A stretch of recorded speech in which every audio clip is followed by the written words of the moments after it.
Imagine a company worth $9 billion built entirely on lies. A 19-year-old college dropout who convinced some of the world's most powerful people to hand over hundreds of millions of dollars for technology that never worked. This is the story of Theranos, the greatest fraud in Silicon Valley history. Elizabeth Holmes promised to revolutionize healthcare with a single drop of blood. She graced magazine covers, spoke at TED Talks, and became the world's youngest female billionaire.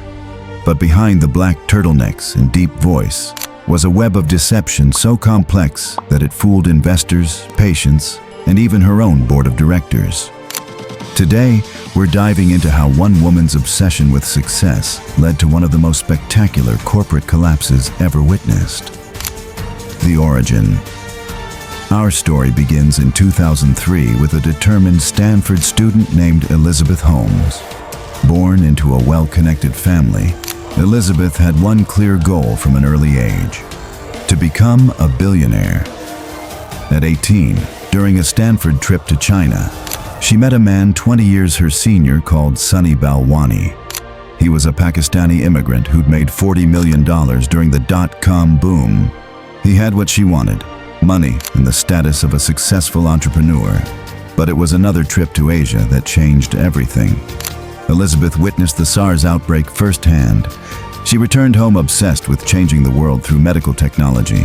For 5 days, she didn't leave her room, sleeping only 2 hours a night while working on a revolutionary idea.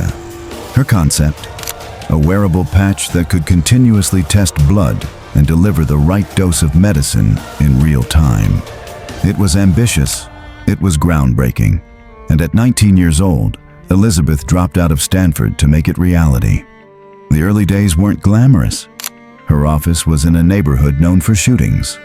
One day, while sitting in her car, Elizabeth was shot at, the bullet just narrowly missing her. But nothing could stop her drive.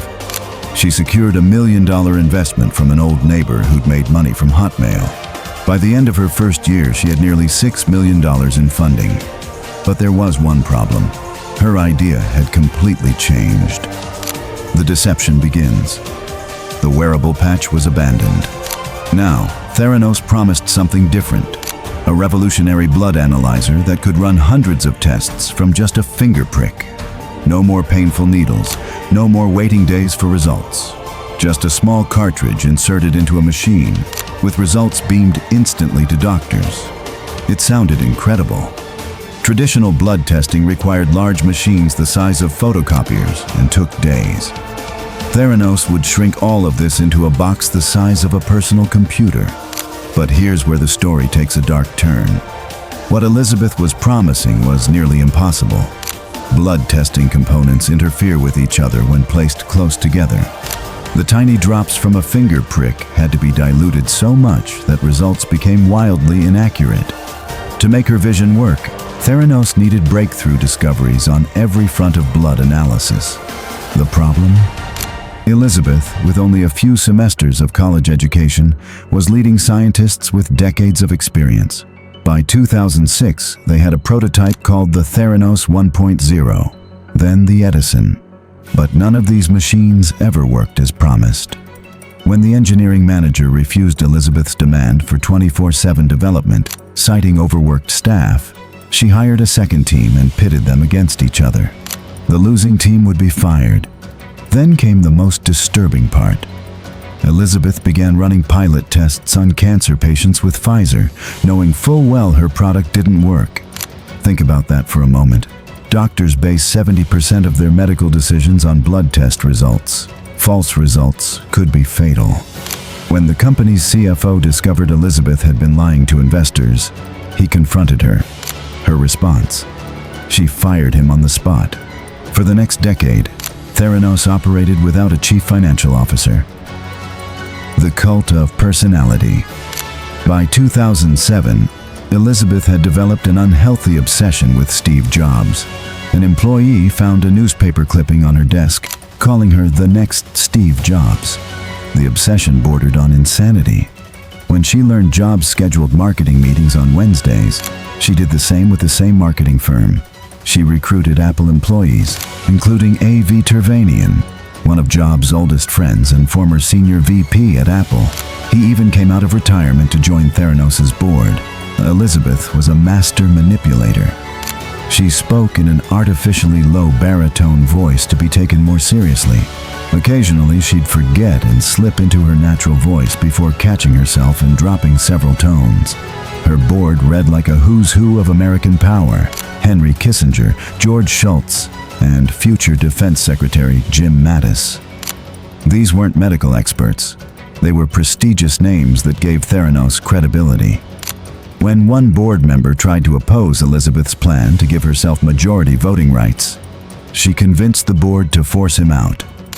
2 hours after the board voted to fire Elizabeth over financial irregularities, she had talked them into reversing their decision.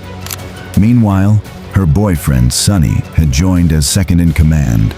He ruled through fear, constantly firing employees and watching CCTV footage to monitor work hours. Elizabeth backed every decision, stating that anyone who doubted they were building the best thing humans have ever built should leave. The House of Cards. By 2012, major partners were growing suspicious. Safeway had spent $350 million renovating stores for Theranos machines that never arrived.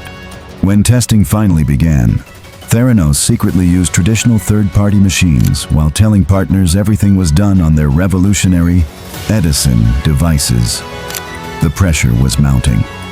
A family friend turned enemy, Dr. Richard Fuess, had created patents specifically to destroy Theranos. He called them Theranos Killers. His lawsuit put enormous pressure on the company. The breaking point came when Ian Gibbons, who'd led the chemistry team since 2005, was subpoenaed for the trial. He knew the truth about Theranos' failures and feared exposing the lies. The night before his testimony, Ian overdosed on medication. He died a week later. Elizabeth's response: she didn't return his widow's calls.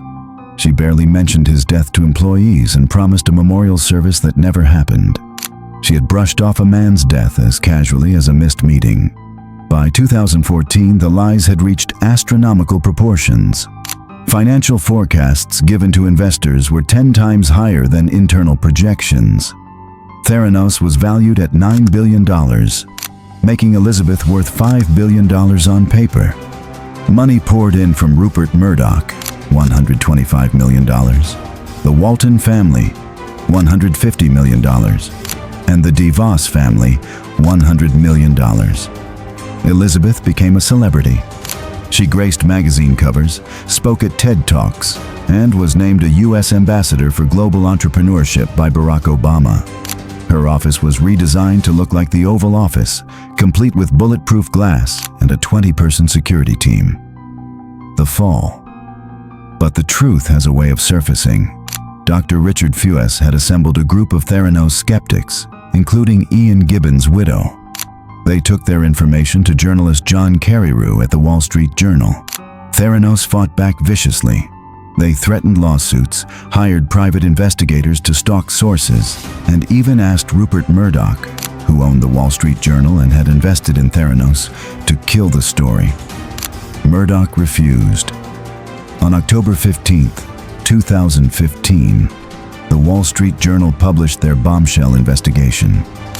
The world learned that Theranos' Edison machine could only perform 12 out of 250 promised tests, and even those produced wildly inaccurate results. The FDA immediately inspected Theranos facilities. Criminal investigations began. Elizabeth fired Sonny and broke up with him. Investors sued for hundreds of millions. Nearly 1 million lab results had to be voided. But even as her world crumbled, Elizabeth never apologized. She continued lying in interviews, believing she could manipulate her way out of disaster one more time.